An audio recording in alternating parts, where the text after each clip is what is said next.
Hi, and welcome to another episode of Ask the Pastor, where you send in questions and Pastor Appleton and I try to answer them. Rick, today's question is, with the little amount that the Bible has to say about it, what is the biblical view of retirement? Yeah, so the Bible doesn't, as you say, speak about retirement. There is one instance in the book of Numbers in chapter 8 where the priests, they labor from the age of 25 until 50. And then after that, they no longer minister or they no longer serve as priests. However, they still do assist the other priests. Now, in our society, it's a little bit different, but I think something in nature shows us that there is a natural point in a man or woman's life as they grow older, they're no longer as physically capable, that we do slow down, that we do transition to a different season in life. And I think that's appropriate. We notice I'm not as strong and as physically capable now as I was a couple of decades ago. So it makes sense for me to modify my work. It also makes sense to, as best as we can, to try to prepare for the future.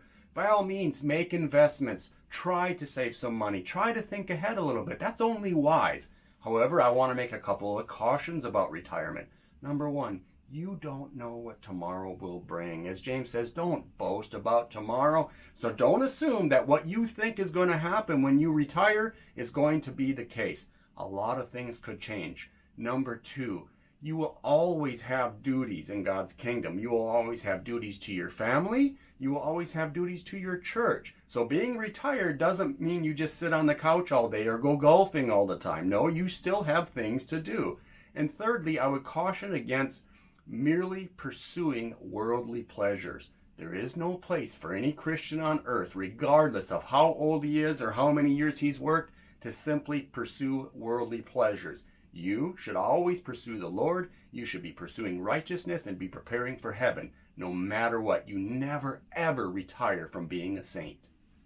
It's a great answer, Rick. And also, we see in the New Testament where there's a time where certain women who are called widows, Paul says, are to be cared for, right, by their family, and not the church if they have family, but then the church if they don't have family, and if they've qualified by living a very responsible life and having done a lot of good works, washed the feet of the saints and so forth.